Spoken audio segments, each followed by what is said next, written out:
In the quiet heart of ancient Japan during the Alekan Heian period, a story of love and loss was whispered on the wind. It began with a young poet named Akihito. Every single night, as the city of Kyoto settled into slumber, Akihito would make his way to the edge of the tranquil Katsura River. His destination was always the same, a humble wooden bridge where the moonlight seemed to perform a magical dance upon the water, scattering silver light like a handful of shimmering coins.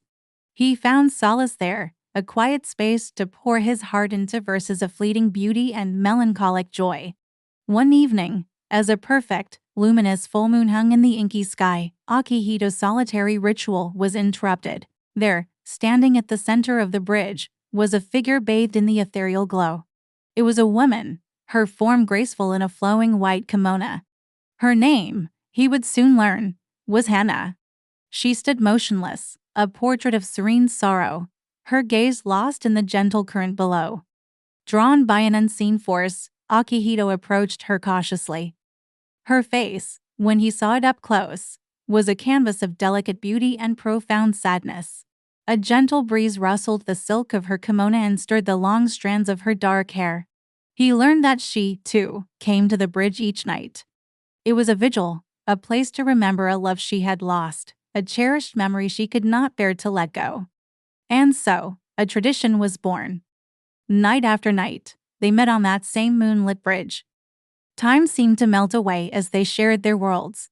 They spoke of the elegant structure of poetry, the bittersweet beauty of transient things, and the profound truth of how cherry blossoms, in all their glory, fall just as easily and swiftly as they bloom. Akihito would read his latest poems aloud, his voice weaving tales of nature and emotion, and Hana would listen, her presence a quiet, comforting balm to his artist's soul.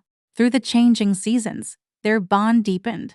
They watched sakura petals drift like pink snow in spring, listened to the gentle patter of summer rain on the river, and saw the fiery hues of autumn leaves paint the landscape.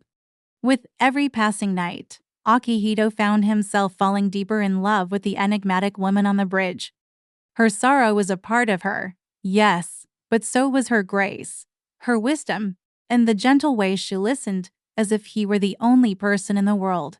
He loved the way the moonlight caught in her eyes, and the quiet strength she possessed. Finally, one crisp autumn night, the feeling in his heart became too powerful to contain. He had spent days carefully crafting a poem, not about landscapes or seasons, but about her. It was a confession. Each character brushed onto the delicate scroll with trembling hands and a heart full of hope and fear. It was his soul, offered in delicate ink. He found her waiting, as always. With a deep breath, he presented the scroll. Hana took it, her slender fingers unrolling the paper with a soft rustle. In the silvery light of the full moon, she read his words. He watched as her calm expression softened, her lips parting slightly. And then, a single, perfect tear traced a path down her cheek, shimmering like a fallen star. She looked up at him, her voice a whisper that seemed to carry all the sadness of the world. "I love you too," she confessed, her words both a gift and a wound. "But I am bound to the past. I cannot be with you." Confusion and a pang of hurt struck Akihito.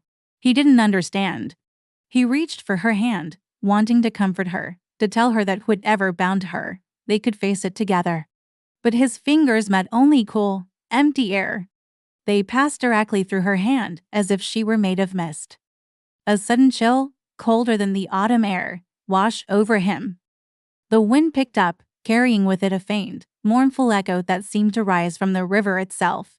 Hana looked up at him, her beautiful eyes shining with tears and a sorrow that was ageless.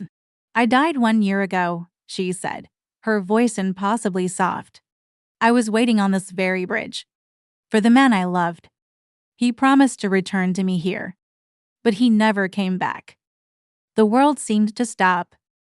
The moonlight, the river, the rustling leaves all faded into the background. Akihito stood frozen, the truth crashing down on him. She was a ghost, a spirit tethered to this place by a love that had ended in heartbreak. But in that moment of supernatural revelation, Akihito didn't run. He didn't scream or recoil in fear. He simply looked into her sorrowful eyes and saw not a ghost, but the woman he loved. A deep sense of empathy washed over him, eclipsing any fear. He spoke, his voice steady and filled with a profound understanding. "You stayed," he said, "because love doesn't end." He took a small step closer, his gaze unwavering. "Not even with death." A faint, grateful smile touched Hannah's lips. The first real smile he had ever seen from her. It transformed her face, chasing away the shadows of grief for just a moment.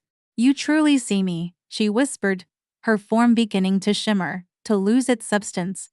The edges of her kimono started to blur, becoming transparent.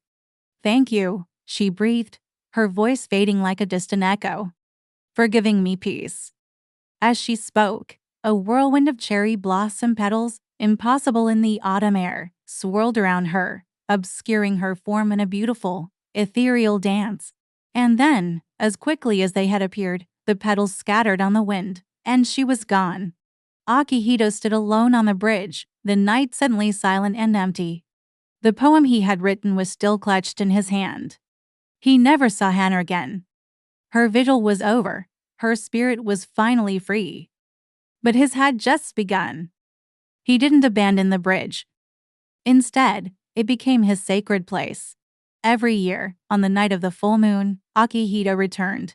He would stand at the center of the moonlit bridge, just as she had, and speak his poetry into the wind, sending his words out to her, wherever she was.